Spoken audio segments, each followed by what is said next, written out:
So I love these NRB Chronicles, I call them, as we're sitting on the convention floor of the National Religious Broadcasters Convention 2022. And as always, God is just, man, He's gifted so many different people with so many amazing different things and connections. And He loves to rescue people. Have you noticed that? So I am very, very blessed to be sort of with a rescuer, in my opinion. Thank you very much. So Kay Rubacek Correct. Yes. is actually in our booth here at the NRB, and she has a movie. I'll let her describe a little bit about what this, because this movie is all about a rescue, isn't it, Ken? Oh, it is. Yes. Thank you, Robbie. And it is a pleasure and an honor to be here at the booth with you all. And the movie's called Finding Courage. Isn't that something we all need? Yeah. Right? More than ever. And it is a rescue. But when you think about it, it's actually a very large scale rescue happening in China. But this is a story that is taking place across China and America. It's a family story, and how they use faith to overcome fear. And I think that's just a common thread that we face as human beings all the time. And facing our fears, and how do we do that? Well, this story, Finding Courage, shows how one family did that. They were torn apart by the Chinese Communist Party because they were part of their family were believers, and some of them were, China's an atheist system. It's very hard to have faith and keep it under that type of system. Sometimes I think we just don't know how lucky we are. Another reason for this story needing to be told. But anyway, we have undercover footage from inside a Chinese labor camp in this movie. The family put themselves in extreme danger to get this footage out to us, and they are still putting it out there because they want us in America, around the world, to know what they've been through and to learn from their challenges and how they've been able to use their faith to overcome tremendous hardship and Oh, basically yeah. being torn apart. And so what's happened, and we want you, the listeners, to be aware of it, is like this movie ought to be like on YouTube. It should be a lot of places where people could just easily have access to it, but based on the culture we're in currently, nobody will touch this movie with a 10-foot pole because so many things are funded by the Chinese, whatever, and this thing is scary. However, it's received award after award after award after award, and it is available to you listening right now. So we're going to make you aware of all that. But I think as you hear what she just described is what? There's footage of what actually goes on in these labor camps, and it will make you cry. There's parts in the movie that will make you laugh, but yes, there's tragedy, but there's triumph at the end. We like to say this is triumph over evil, triumph over the CCP. It can be done. This family's done it, and yes, it is. There's scary parts. It's whole, and that's why the movie's been so powerful. It's won award after award at film festivals throughout the U.S. and internationally. And it has that emotional journey, but it's all real. This is a documentary, but it makes you feel like you're in a fiction film because you're thinking, how can this be real? People say to me, is this real? I'm like, it is. It's all a documentary. This is real life. But real life can be stranger than fiction, but it can be just as fascinating, if not more, because this is what real people live through. So yes, this is a movie that's going to make you feel, but it's going to make you think, and it's going to make you feel that your faith needs to be as strong, strong, and give you the courage you need to get through. And also to show you how you can pray for your brothers and sisters in Yes. China, right? Like how we all have an awesome opportunity to take part of their lives, but yet we can't do it by putting on blinders and not experience that this stuff is going on. I mean, let's take a look and see what's actually going on so that we can be involved in it. And so I just to get a little more of the story, but before I say that, let me say that I was one of those ignorant people. I still am. She had mentioned yesterday the CCP, and then she said, "Well, but most people know that's the Chinese Communist Party," and I was like, "Well, I guess I don't fit into the most people category because I didn't know that, but now I know it." So when she said CCP, that's it. When triumph over the Chinese Communist Party, which I find it's a beautiful way to say that because all those people are people too, and all those people, God loves them. I mean, just as much. And like one of the things that we saw through Corey Ten Boom was the perpetrators were hurt almost worse than the people that did all the crimes, right? Because they had all the guilt and the shame and all that stuff. And we saw Corey Ten Boom help and actually minister to all the people that ran the camps. And that's exactly one part of this movie. So I said this is a family story, but I'm missing a piece. Very important piece. It's small, but we needed to know how can it be possible that people can hurt each other so badly. Now remember, China is a communist state. They don't allow God to be there. Communist Party has to be above God. But when you think about it, what is who is carrying out those actions? They're the ones that are just victimized just as much as the people, if not more. So we went and interviewed former Chinese Communist Party officials, and we put them in the movie. And what they experienced under that godless system has just warped them to such an extent that if we know how bad it can get, then it really helps to value what we have right now over here and be able to pray for people that don't have the freedoms that we still have. So, yes, we have those people in this movie. We've interviewed former Chinese Communist Party officials. Many weren't willing to go on camera, but we found some, and they're very brave people. And what that highlights for me, yesterday, just because God blessed me to just like, man, I sometimes have to poke myself. I'm so lucky I get to hear and see so many cool things. But yesterday, I had an in-depth interview with a man that used to be a Green Beret in our special forces, right? In our so-called Christian system, whatever you want to call it. But oh my goodness, the guilt in whatever of the things he was called on to do for our country's sake, and whatever I could see as I was hearing from him some of that stuff. So, let's not think that communists have an angle on all the corruption around, but how cool. So to get into that story a little bit, because I'm curious, I'm very curious actually. I'm anxious to see the movie. Great. I am anxious to see the movie. Um, so this family, how did they get sent to the labor camp? What actually was the process of what happened to them? The main character in the movie, she saw what happened on Tiananmen Square in 1989. She was a journalist. She saw how the students were killed in this big massacre by the Communist Party because they were asking for freedom and democracy. The Communist Party crushed them, killed 10,000 people. But the propaganda on the Chinese media said the students killed the soldiers. They never said that they killed 10,000 people. So they always have been covering up their persecutions. The Cultural Revolution destroyed all of the traditional faiths in China that had held that society together for so long. They destroyed it. They replaced that with a worship of money, a worship of material things, and that really ruins a culture. So then at every 10 years or so, they have another persecution. So then after 1989, about in 1999, there's another huge persecution that started, the persecution of the Falun Gong group. It's a meditation practice, very ancient Chinese traditional practice. Looks like Tai Chi, sort of stretching movements. And one of the sisters in the family started practicing it. And then they were being persecuted. And their family decided to stand up and say, no, we haven't done anything wrong. And for that, they held a banner on Tiananmen Square, brother and two sisters, at different times. They were all arrested. And the brother was put into prison, 13 years in prison. And the sister was killed in a labor camp. Her body's still there. Now, that's a whole other story, and you're going to hear about that in the movie. I won't give too much away. We have all the evidence to prove this. And one sister survived, and she managed to come out to America. And she didn't know what to do, but she found the courage to tell her story and to help get her brother out of prison. And we watched him heal, and we document that in the movie. This, people experiencing PTSD and seeing someone overcome that, it was absolutely phenomenal to interview these people. So that's what they went through, a persecution in China, and this is one persecution of faith that hasn't been crushed. There's more, and that's what other political persecutions, they've been crushed. People have been crushed. But when you try to crush faith, that's breaking someone's spirit.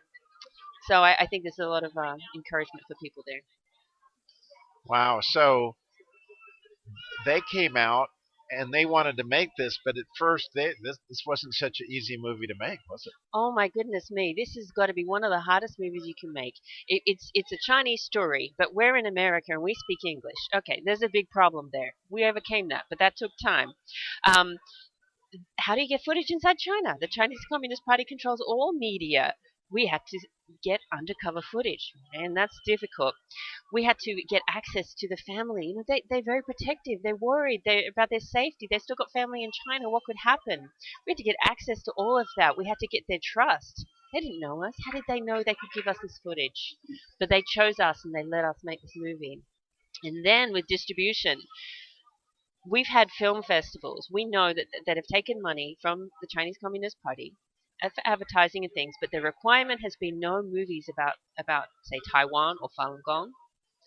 But some film festivals fired the CCP and gave our movie a top award. We've won Best Picture, not only Best Documentary, but we've also won Best Picture above even scripted films at certain film festivals. That's saying something. If it's sometimes docs, people think, oh, it's just learning, but no, there's entertainment value in there too. So So you make this movie, that's amazing, and you get done, and you're thinking, man, the world's ready for this. This is going to be right, and then oh no, that isn't what happened, was it? no, it's not. It's not. And I have made other movies before knowing that it's a hard sell because getting the truth out can be very difficult. There are people who want to block it. And but it doesn't mean that we stop. I know I have faith. I have faith that I'm doing the right thing and that we have to we have to have compassion. We have to care about other people. We have to inspire others to get through these challenges. And if I can't do that myself, then how can my work have that impact? So I have to find ways to push through, and the people in this story have helped me push through. And I keep asking, I ask God, am I doing the right thing? Am I doing the right thing all the time? And I get an answer, and I keep taking another step forward. And then we get to be here at the Truth Network with these wonderful people. What an honor and a privilege here, right? And here I am talking to you, and we've got people coming to watch the movie, and we just know that when you're in that movie watching it with your friends, family, you're going to laugh, you're going to cry, you're going to gasp at the same time, and at the end you're going to feel like there is hope, and there is always hope in this world, and we need to always keep reminding each other we've got to look up, and look inside. In the 119th Psalm, I don't know if you've ever studied it, but anyway, I love Hebrew, and so I love to study stuff. And the Hebrew letter Shin I is don't read Hebrew. is often, in fact, some people will say it's sheker, which means falsehood, Mm. and it's the second to the last letter in the Hebrew alphabet. And you can see that one of the lines in that section of the psalm, because you got 8 verses on every Hebrew letter in the 119th Psalm, and they all start with a shin. Those last 8. But it says, "I hate and abhor lying, but the law do I love." Okay, and so then, very fascinating thing, just the way the Hebrew, and this is the way God speaks through this expression of these letters, and the whole Bible's made up of these letters, which are all the Word of God, which, by the way, means they're all Jesus. Every single letter is Jesus, okay, in its own way. The shin is the beginning of the word peace. Wow. When you hear shalom, that's the shin, okay? So, like all good things, they can be completely made false, and that's lying and falsehood. But then, fascinatingly, so when you hear the shin, don't think it's necessarily always something that can be absolutely marvelous, because it is the beginning of the word shalom, and it's several other beautiful words in Hebrew. But the thing I wanted to highlight is the letter Tav, which is the last letter in the Hebrew alphabet, means truth. Wow, I'm getting an amazing lesson here. This is fantastic, really. And so what they teach on this is that these last 3 letters in the Hebrew alphabet all stand on one leg, but the Tav stands on 2 because the truth stands permanently, and that there is a lot more falsehood in this world, lots more falsehood than there is truth. but the falsehood is always going to fall apart and crush because it only stands on one leg. You see, but the truth stands on a firm foundation. And when all the other stuff is gone, then we stand on the truth. And so as I'm listening, and I think all the journalists that are out there that are selling their stuff are having to find a compromise in order to sell their stuff, while others are standing on the truth, which is a little uncommon. So there is not near as much truth coming out of media right now as there really needs to be when you think about it. But the good news is your stuff is going to be there forever, right? I mean, it's truth, and so truth doesn't go out of fashion. It's always the truth, and it's beautiful. So I know if you're listening, you're going, Robbie, how do I get this? How can I watch it? What's my next step? So hey, how do they do that? Go to findingcouragemovie.com. Findingcouragemovie.com. You can stream the movie there. You do have to purchase it there, but if you purchase it there, you'll get the book, which has all the interviews with the former CCP officials. It is streaming on some other platforms. You can see the links there. If you're at NRB, you can see it at our screening here. Yeah, we got a screening, if you're here, but this won't be broadcast by then. But finding courage. So think about this poor family. Like, I can't even imagine the courage it would take to put an undercover, like you're going into a Chinese communist work camp with an undercover camera on you. Like, oh my gosh. And how God will honor that. Like God is in this. Like that didn't happen by act, like, right? Impossible. It's Absolutely, impossible. absolutely. And I should tell one more story just because I like to tell stories. Okay, so years ago, the Billy Graham Association called me and they wanted me to interview a North Vietnamese pastor. And the guy did not speak English, so I understand your struggle. And he had 3 interpreters with him, and I don't think one of them spoke English. So I'm trying to do this interview, right? And I'm like, so the Billy Graham administration or organization wanted me to interview.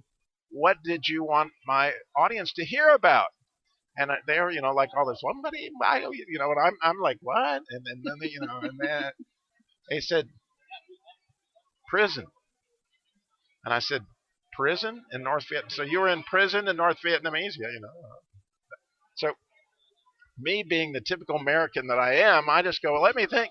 North Vietnam prison, I'm thinking Rambo 3. I mean, it was like a swamp where the guy's got leeches on him. And he goes, yeah, swamp. I said, swamp?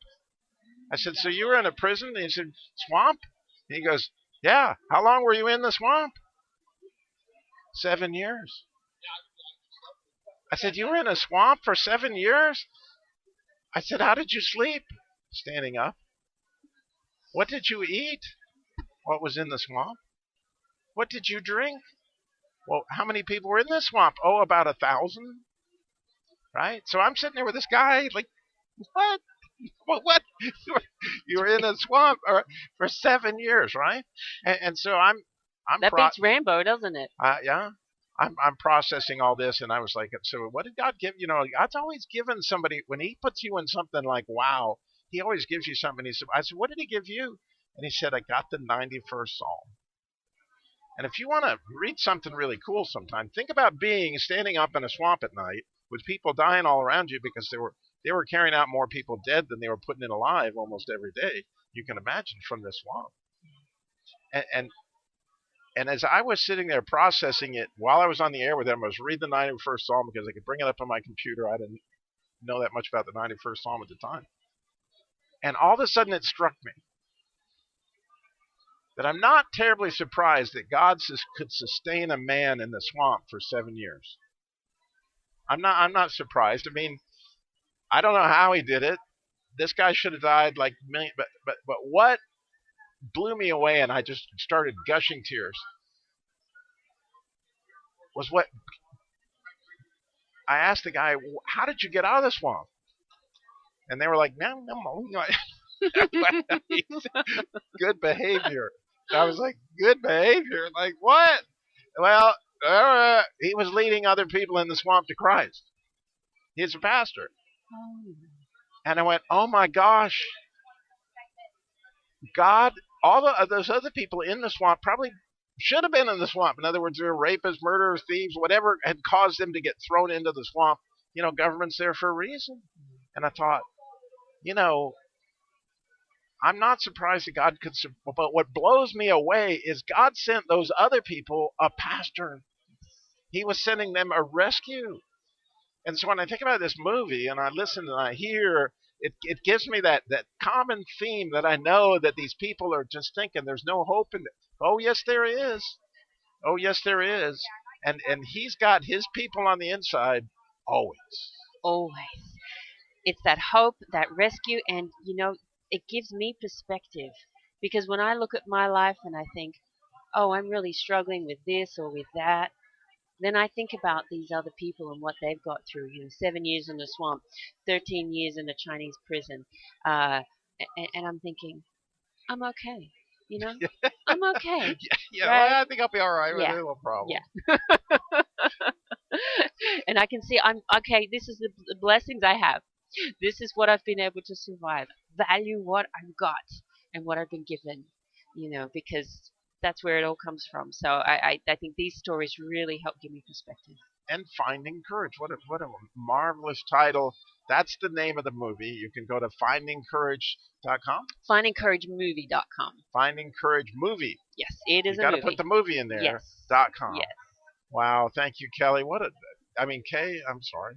Thank you, Kay. This has been spectacular. Well, Thank you. thank you, Robbie. Thank you so much.